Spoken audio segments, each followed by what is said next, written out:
आज हम लोग एक्साइड कंपनी का 850 BA sine wave inverter repair करने जा रहे हैं। सबसे पहले इसमें क्या खराबी है उसको देखते हैं। जब इस इन्वर्टर को बैटरी पे ऑन किया जाता है तो ओवरलोड दिखाता है, और जब इन्वर्टर को 220 वोल्ट की AC पावर सप्लाई दी जाती है तो बार बार इसका AC फ्यूज खराब हो जाता है। तो चलिए इन्वर्टर को खोलते हैं और चेक करते हैं कि समस्या क्या है।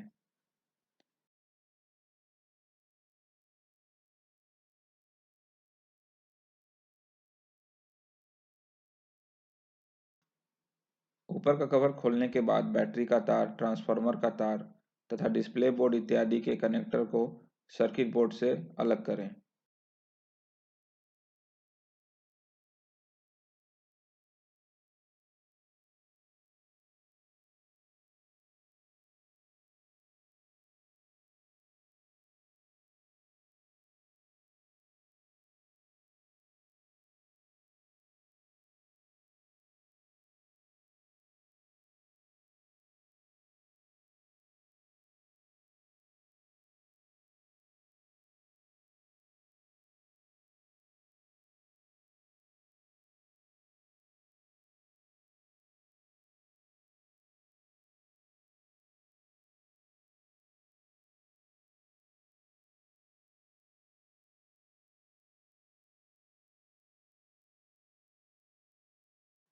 आप देख सकते हैं कि सर्किट बोर्ड पर धूल की एक लेयर जमी है। इसको पहले साफ कर लेते हैं।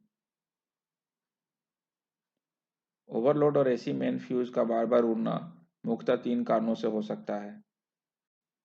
पहला, रिले या इसको चलाने वाले ड्राइवर NPN ट्रांजिस्टर के खराब होने की वजह से। दूसरा, मॉसफेट अगर खराब हो, क्योंकि साइन वेव इन्वर्टर में बैटरी को चार्जिंग करने के लिए भी मॉसफेट का इस्तेमाल होता है।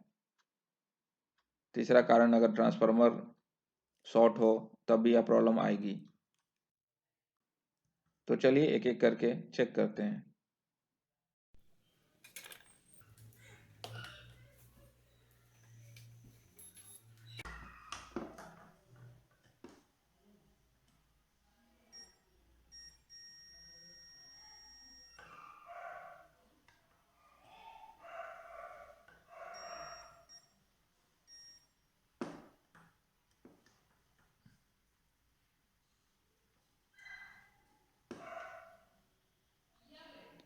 रिले तो दोनों ठीक हैं, पर एक ड्राइवर ट्रांजिस्टर आप देख सकते हैं कि खराब है।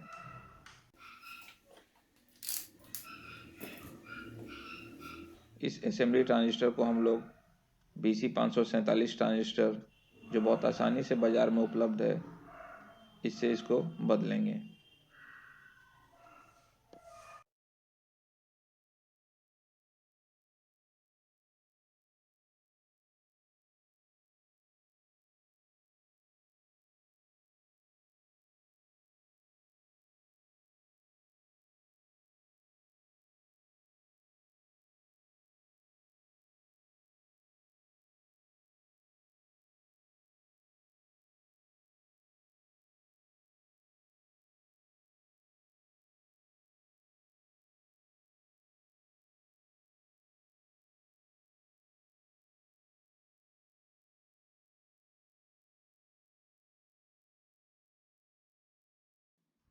अब हम लोग इसके मॉसफेट को मल्टीमीटर से चेक करेंगे।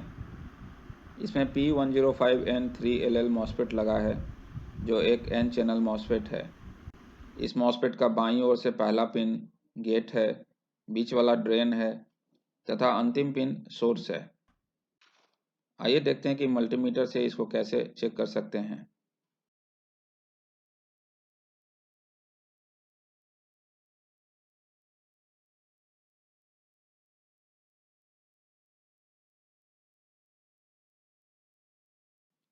चूंकि यह N चैनल मॉसफेट है, तो मल्टीमीटर का नेगेटिव प्रोब ड्रेन पर रखें तथा पॉजिटिव प्रोब को सोर्स पर रखें। आपको इनके बीच लगे डायोड की वैल्यू मल्टीमीटर बताएगा। अब पॉजिटिव प्रोब को गेट से टच करें, इसके बाद ड्रेन पर लगाएं तो मॉसफेट ऑन हो जाएगा और ड्रेन तथा सोर्स के बीच का रेजिस्टेंस तकरीबन 0 हो जाएगा। अब फिर से गेट को अपने हाथों से छुएं ऐसा करने पे गेट में लगा कैपेसिटर डिस्चार्ज हो जाएगा तथा ड्रेन और सोर्स के बीच फिर से डायोड की वैल्यू बताने लगेगी। फिर से पॉजिटिव प्रोब से गेट को छुएं तो आप देखेंगे कि मॉसफेट फिर से ऑन हो गया। अगर ऐसा होता है तो हम यह कह सकते हैं कि मॉसफेट ठीक है। आइए इसी प्रकार सर्किट में लगे सारे मॉसफेट को चेक कर लें। सर्किट में लगा सारा मॉसफेट ठीक है।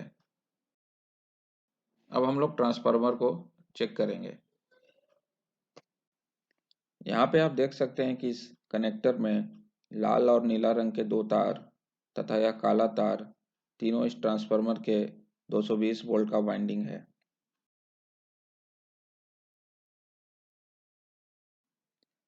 ये काला तार जो कॉमन है न्यूट्रल से भी जुड़ा हुआ है।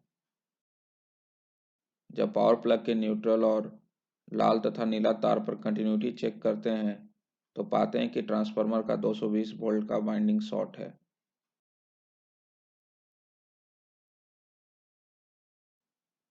आइए खराब ट्रांसफार्मर को बाहर निकाल लेते हैं। हम लोग इस खराब ट्रांसफार्मर को नए से बदल सकते हैं या फिर इसे रिबाइंड करा सकते हैं। ट्रांसफार्मर को नया बदलने की जगह मैंने इसे रिबाइंड करवाया है। आइए इसे सर्किट से कनेक्ट करते हैं और चेक करते हैं कि ये काम कर रहा है या नहीं।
ट्रांसफार्मर और सर्किट को लगाने के बाद आइए इसमें अब बैटरी जोड़ते हैं और चेक करते हैं। बैटरी डिस्चार्ज है। मेन लाइन देने पर इन्वर्टर चार्जिंग दिखा रहा है।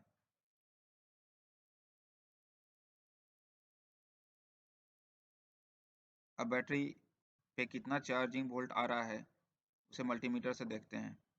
आप देख सकते हैं कि बैटरी पर तकरीबन 14 वोल्ट डीसी आ रहा है।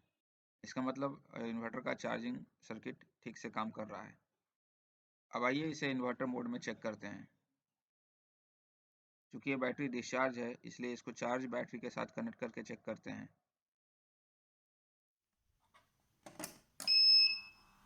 आप देख सकते हैं कि इन्वर्टर मोड पे भी ये काम कर रहा है।